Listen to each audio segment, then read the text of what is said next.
Hello student, स्वागत है एक बार फिर से आपका। आज हम लोग मैथ के कुछ महत्वपूर्ण क्वेश्चनों को देखने वाले हैं। ठीक है, और हम लोगों का जो क्वेश्चन है वो नंबर सिस्टम से लिया गया है। जैसा कि आपको दिख रहा है, गणित की सबसे सरल ट्रिक्स, मैथ ट्रिक्स इन हिंदी। और हम लोग देखेंगे संख्या पद्धति के महत्वपूर्ण प्रश्न एवं short tricks, number system question in Hindi. ठीक है, ये हमारा आज का टॉपिक होने वाला है। मतलब नंबर सिस्टम से जो क्वेश्चन आपके कंपटीशन एग्जाम में या किसी भी एग्जामिनेशन में आपको पूछा जाता है, तो वो आप लोग इस वीडियो को देख के क्लियर कर सकते हैं। तो चलिए हम लोग अपने पहले क्वेश्चन की तरफ बढ़ते हैं, जो कि काफ़ी इम्पोर्टेंट आपका माना जाता है। ठीक है, तो फर्स्ट क्वेश्चन हमारा है, दो संख्याओं का योगफल 14 एवं अंतर 10 है। दो संख्याओं का योगफल 14 है और अंतर 10 है। दोनों संख्याओं का गुणनफल क्या होगा? ठीक है, ऐसे क्वेश्चन हम लोग बहुत पहले पढ़ चुके हैं, बट अब हम लोगों का जो स्टेज है ना, वो थोड़ा सा आगे बढ़ चुका है। पहले हम लोगों को क्या बताया जाता था, ऐसे क्वेश्चन अगर होते थे तो हम लोग कैसे लगाते थे। चलिए हम उसको आपको नए पेज पे बताते हैं कैसे लगाते थे। देखिए यहाँ पे है ना, दो संख्याओं का योगफल 14 है, तो हम लोग मानते थे कि हम लोग मान लेते थे कि माना पहला संख्या x और दूसरी संख्या y, ये हम लोग मान लेते थे। पहले हम लोग ऐसे लगाते थे कि माना पहला संख्या x, ठीक है, पहला संख्या हम लोग x मान लेते थे और दूसरा y मान लेते थे। ठीक है, उसके बाद क्या करते थे, पहले और दूसरे का योगफल आपका दिया हुआ है, ठीक है, 14, तो हम लोग क्या करते थे, x प्लस y बराबर 14 कर देते थे। और x और दोनों का क्या अंतर दिया है 10, और दोनों का अंतर हो जाता है 10। ठीक है, उसके बाद क्या करते थे, दोनों समीकरणों को जोड़ते थे तो ये दोनों कैंसिल आउट हो जाते थे। इधर हो जाता था 2x इज इक्वल टू 14 और 10 को जोड़ते तो 24। ठीक है, उसके बाद क्या करते, उसके बाद हम लोग करते थे, इधर से भाग करेंगे तो x की वैल्यू आ जाएगी आपका 12।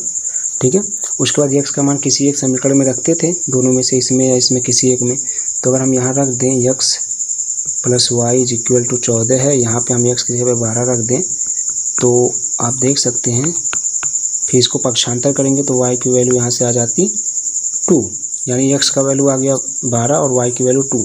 अब दोनों संख्याओं को गुणनफल बताना है, तो x का वैल्यू हमारा 12 आया, गुणनफल का मतलब गुणा, मतलब गुणा करने के बाद जो फल मिले उसी को गुणनफल कहते हैं।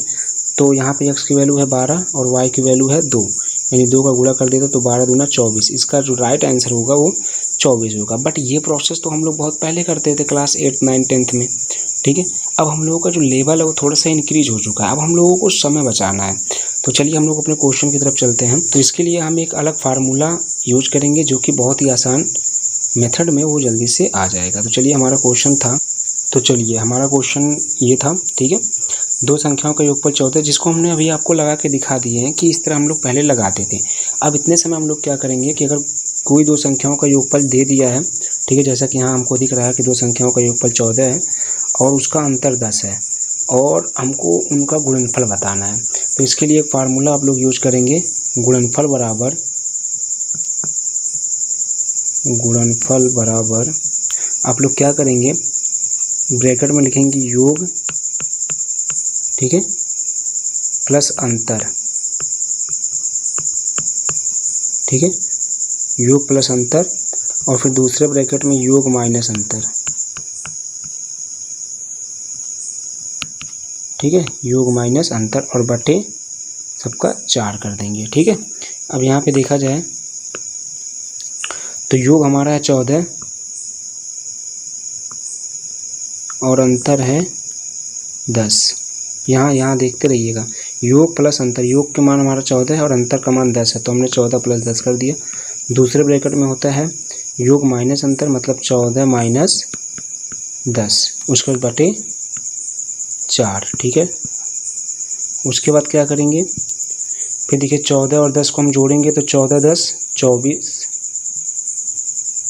और फिर एक ब्रैकेट में ये हमारा 24 हो गया। इधर आएगा 14 में से 10 घटेगा 4, और बटे में भी हमारा है 4, 4 से 4 कैंसिल आउट हो जाएगा, आपका आंसर आ जाएगा 24। यही तो इसके पहले भी आया था जब हम लोग यहाँ पे लगाए थे। ठीक है, तो वहाँ भी 24, यहाँ भी 24, बट अब आप लोग इस फार्मूले का प्रयोग करेंगे, जो कि फार्मूला आपको यहाँ पे दिखाई दे रहा है। यहाँ पे आप देख लीजिए, गुणनफल बराबर हो जाएगा योग प्लस अंतर, यानी योग का मान हम देख सकते हैं हमारा यहाँ पे 4 है, ठीक है, अंतर का मान 10 है। तो योग की जगह पे हमने 4 यहाँ पे रख दिया, अंतर की जगह पे यहाँ पे हम थोड़ा सा कलर चेंज करते हैं, देख लीजिए।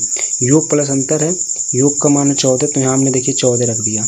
अंतर है 10, तो हमने यहाँ पे 10 रख दिया, बीच में प्लस है तो प्लस लिख दिया, ठीक है।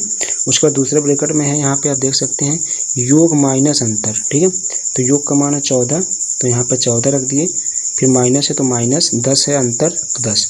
उसके बाद क्या किए हैं, दोनों को सॉल्व, 14 प्लस 10 बराबर 24, और 14 में से 10 घटाएं 4, 4 से ये 4 कैंसिल आउट हो गया नीचे और ये ऊपर वाला, केवल आपका आंसर बच गया 24। तो आपका आंसर हो जाएगा 24। चलिए हम लोग अपने नेक्स्ट क्वेश्चन की तरफ चलते हैं। तो ये है हमारा नेक्स्ट क्वेश्चन, ठीक है। यहाँ पे लिखा हुआ है कि यदि संख्या को 2736 यानी 2736 से विभाजित करने पर शेष 75 रहता है, ठीक है। यदि उसी संख्या को 24 से विभाजित किया जाए तो शेष कितना रहेगा। ये क्वेश्चन बहुत बार एग्जाम में पूछा गया है। यहाँ पूछा गया यदि संख्या को 2736 से विभाजित करने पर किस संख्या को, अभी संख्या हमको पता नहीं है, एक संख्या है जिसमें हम 2736 से भाग देंगे ना तो हमारे पास 75 शेष बच जा रहा है, ठीक है। आया बात समझ में। कोई संख्या है जो संख्या हमको पता नहीं है, उसी संख्या को हमको यहाँ पे कैलकुलेट करना होगा फिलहाल। तो यहाँ पे पूछा जा रहा है यदि संख्या को 2736 से विभाजित करने पर शेष 75 रहता है, मतलब अगर उस संख्या को हम भाग देंगे 2736 से तो 75 शेष बच जा रहा है। उसके बाद बोला जा रहा है यदि उसी संख्या को 24 से भाग दे दिया जाए, जो संख्या आपका है उस संख्या को अगर 24 से भाग दे दिया जाए तो कितना शेष रहेगा, ये हमको बताना है, कितना शेष बचेगा। तो चलिए इसको हम लोग सॉल्व करते हैं। इसको सॉल्व करने के लिए क्या करेंगे, देखिए यदि संख्या को 2736 से विभाजित करने पर संख्या 75 शेष बच रहा है, इसका मतलब क्या है, सुनिए। हम भाग कितने से दे रहे हैं, भाग दे रहे हैं 2736 से। किस संख्या में भाग दे रहे हैं, संख्या हमको पता नहीं है, बट एक चीज़ यहाँ से एग्जैक्ट पता चल जा रहा है कि वो जो भी संख्या है ना वो 2736 के गुणज से, ठीक है, 75 ज़्यादा है। इस बात को एक बार फिर से सुनिए। जो भी संख्या है वो संख्या हमको पता नहीं है, उस संख्या को हम लोग ज्ञात करेंगे अभी फ़िलहाल। तो वो जो भी संख्या है ना वो 2736 के गुणज से 75 ज़्यादा है, क्योंकि 2736 का जो गुणज होगा ना वो 2736 से पूर्णतः विभाज्य हो जाएगा। गुणज का मतलब क्या होता है, जैसे देखो 2736 है यहाँ पे, इसका गुणज क्या होगा, इसका गुणज हो जाएगा 2736, फिर आप 2736 में 2 से गुणा कर दीजिए, जो भी आएगा, फिर 2736 में 3 से गुणा कर दीजिए, जो भी आएगा वो सब उसके गुणज कहलाएंगे। मतलब 2736 में 1 से गुणा करिए, 2736 में 2 से गुणा करिए, 2736 में 3 से गुणा करिए, 2736 में 4 से गुणा करिए, ये सब उसके गुणज कहलाते हैं, ठीक है। ये गुणज का क्लियर हो गया, गुणज किसको कहेंगे। तो जो भी ये संख्या वो 2736 के गुणज से 75 ज़्यादा है। भाई 2736 के जो भी गुणज रहेंगे वो 2736 से कट जाएंगे। अब जो 75 ज़्यादा है इसका मतलब वही 75वां शेष आ जाएगा, ठीक है। तो यहाँ पे जो भी संख्या वो 2736 के गुणज से 75 ज़्यादा है, इसका मतलब हम संख्या मान लें, जो संख्या हो जाएगा वो आपका 2736 और 75 को हम जोड़ देंगे तो वो संख्या मानी जाएगी, क्योंकि 2736 तो भाई 2736 से गुणज हो गया और 75 ज़्यादा है, ज़्यादा का मतलब जोड़ होता है, तो यहाँ पे हम लोग जोड़ दिए। अब इन दोनों को जोड़ लेते हैं, तो 6 और 5 जोड़ेंगे तो कितना हो जाएगा, 6 और 5 को जोड़ेंगे 11, 11 का 1 हो गया, ठीक है, 11 का 1 हो गया। उसके बाद 3 और 7, 7 3 10 और 1 हासिल था तो 11, अभी भी हमारे पास हासिल 1 है, 7 और 1 हासिल था 8, ठीक है, और इधर 2, यानी वो संख्या आपका 2811 हो सकता है, इससे बड़ा भी हो सकता है। इसके गुणज में अगर हम जाएंगे ना 2736 के, तो 2736 का 2 गुना करेंगे, फिर उसमें से 75 जोड़ देंगे तो वो भी आपका संख्या हो सकता है, ठीक है। फिलहाल यहाँ पे 2711 को हम लेके काम करेंगे, सॉरी 2811 को लेके काम करेंगे, तो 2811 वो संख्या हो गई। अब यहाँ पे बोला जा रहा है यदि उसी संख्या में, किसमें, 2811 में, ठीक है, यदि उसी संख्या में 24 से विभाजित किया जाए, मतलब भाग दिया जाए, 2811 में 24 से भाग दिया जाए तो शेष कितना रहेगा या शेष कितना होगा। तो चलिए भाग दे लेते हैं थोड़ा सा। भाग में तो हम लोग बहुत पहले सीख चुके हैं भाग। हमारे पास जो आया वो है 2811, ये संख्या है, तो 2811 में हम भाग देने जा रहे हैं। 2811 में कितने से, 24 से बोला था ना, देख लेते हैं एक बार क्वेश्चन। हाँ 24 से विभाजित करना है, तो अब भाग देंगे 24 से, ठीक है, 24 से भाग देना है। तो 24 से भाग देते हैं, तो 24 एकम 24 घटाएंगे तो यहाँ पे 4, यहाँ 41 हो गया। ठीक है, फिर 24 एकम 24, ठीक है, उसके बाद फिर से घटाएं तो इधर हो जाएगा आपका, इधर हो गया 11, 11 में से 4 गया 7, और इधर बचा 3, 3 में से 2 गया 1, ठीक है, और 1 इधर बचा है तो 171 हो गया। ठीक है, अब कितना बार, तो अब हम लोग लगभग 7 या 8 बार जाएगा, 7 बार में चेक करते हैं, 7 बार में यहाँ पे चेक कर लेते हैं। ठीक है, तो 7 बार में यदि चेक किया जाए तो आप देख सकते हैं 7 बार में हो जाएगा 7 चौक 28, और 7 दूना 14, और 15 16। ठीक है, घटाएंगे तो यहाँ 11, 11 में से 8 गया 3, और यहाँ 6, 6 में से 6 गया ख़त्म, इधर भी खत्म, मतलब आएगा आपका शेष 3। कितना शेष आ रहा है? 3। तो यही 3 आपका आंसर हो जाएगा, यानी इस क्वेश्चन का जो आंसर है वो आपका 3 होगा। कितना होगा? क्योंकि क्वेश्चन से तो यही पूछा गया ना कि अगर 24 से भाग दिया जाए उस संख्या में तो शेष कितना आएगा। तो शेष आप देख सकते हैं कि यहाँ पे आया है 3। कितना आया शेष? 3। तो आपका आंसर जो होगा वो आपका 3 होगा। इस क्वेश्चन का राइट आंसर 3 है। ठीक है, चलिए अगले क्वेश्चन पे हम लोग चलते हैं। तो अगला क्वेश्चन हमारा है, जैसा कि आपको दिख रहा है कि निम्नलिखित में से कौन सी संख्या 11 का गुणक है। देखिए 11 का गुणक अगर हमको कैलकुलेट करना है, यहाँ पे संख्या आपको ऑप्शन दिए हैं 4। ठीक है, यहाँ पे 4 ऑप्शन आपको दिखाई दे रहे हैं। इन चारों में हमको बताना है कि 11 का गुणक कौन सी है। तो देखिए 11 का गुणक अगर आपको ट्राई करना है ना, तो पहले तो आप 11 से सभी संख्याओं में भाग दे के चेक कर सकते हैं। अगर जो संख्या 11 से पूर्णतः कट जाएगा वो उसका गुणक कहलाएगा। मतलब इतने में अगर हम 4 से भाग दें, अगर पूर्णतः वो कट जा रहा है, मतलब पूर्ण विभाजित जिसको बोलते हैं, पूर्णतः विभाजित हो जाता है, तो उसका गुणक कहलाएगा। तो आपको क्या करना होगा, सभी में भाग दे दे के चेक करना होगा। पहला मेथड तो ये है। ठीक है, दूसरा हम लोग क्या कर सकते हैं, दूसरा यहाँ पे नोट के रूप में हमने आपको कुछ यहाँ पे लिखा दिया है, आप यहाँ चेक करिए। यहाँ पे लिखा हुआ है कि कोई भी संख्या 11 का गुणक तभी होगी, ठीक है, जब सम स्थानों पर दी गई संख्या का योग विषम स्थानों पर दी गई संख्या के योग के बराबर हो। ठीक है, अब यहाँ पे आपको समझाया भी गया है। अभी हम आपको यहाँ पे पहले क्वेश्चन पे ले चलते हैं, तो उसके बाद हम आपको बताएंगे क्या है।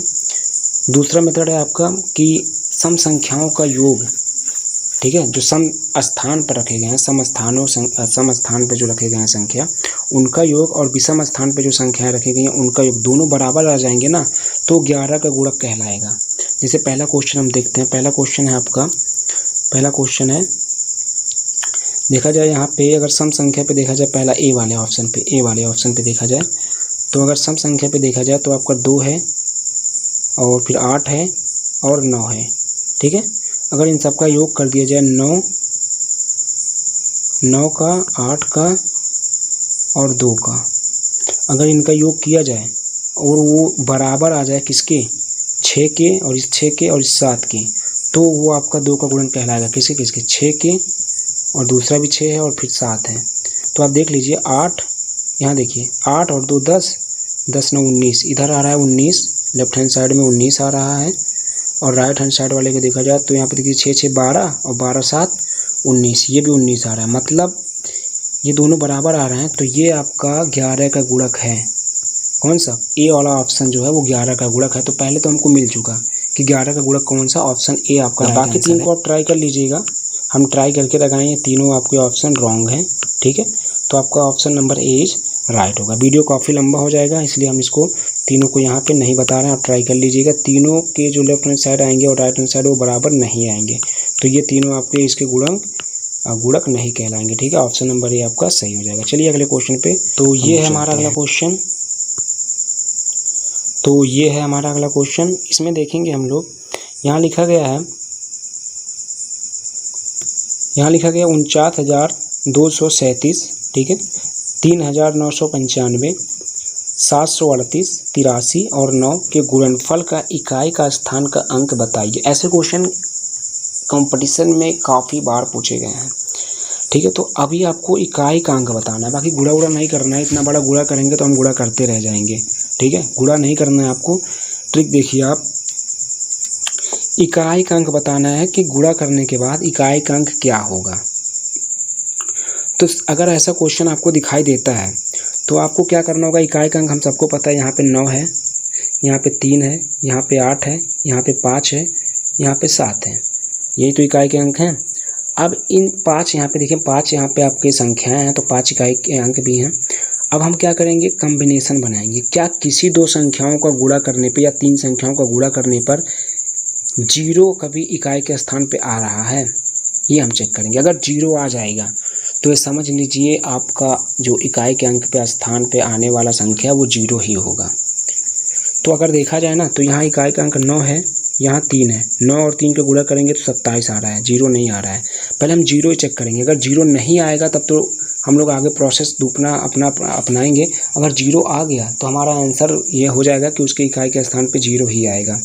तो सबसे पहले हम लोग कॉम्बिनेशन को खोजेंगे यहाँ पे कि किन 2 संख्याओं का या किन 3 संख्याओं का गुणा कर दें इकाई के स्थानों का कि इकाई के स्थान पे 0 मिल जाए। तो अगर देखा जाए यहाँ पे, यहाँ 5 है, ठीक है, यहाँ कलर चेंज करके बताते हैं, यहाँ 5 है और यहाँ 8 है इकाई के स्थान पे। अगर 8 और 5 का गुणा कर दें तो 40 आएगा और 40 में इकाई के स्थान पे 0 आ रहा है। इसका मतलब इस इतने बड़े जो आपको लिखा गया है इन सब का अगर गुणा करोगे ना तो उसके इकाई के स्थान पे 0 ही आएगा। इसका आंसर हो गया, इसका आंसर 0 ही होगा। बस आपको कुछ नहीं करना है, कॉम्बिनेशन बना लेना होगा कि क्या 2 इकाई के स्थानों का जो संख्या उसका गुणा करने पे 0 हमको इकाई के स्थान पे मिल रहा है।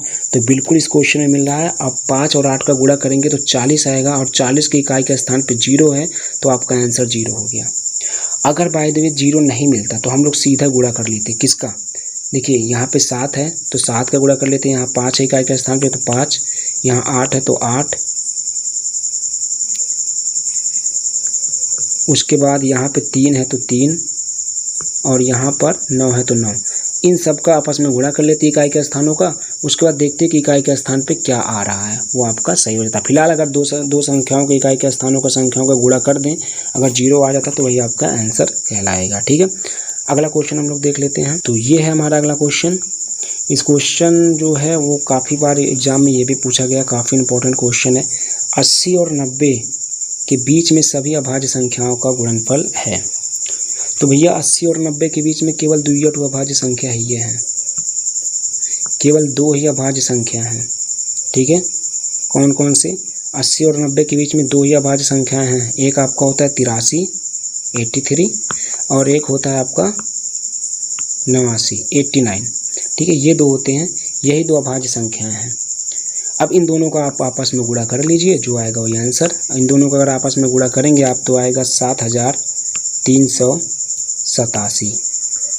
ठीक है, अगर 80 और 90 के बीच में देखा जाए जो अभाज्य संख्या वो 2 ही हैं, 83 और 89, और इनका यहाँ पे गुणनफल पूछा है तो इन दोनों का हम गुणा कर दिए तो आ गया आपका 7387। ठीक है, तो बस आज के लिए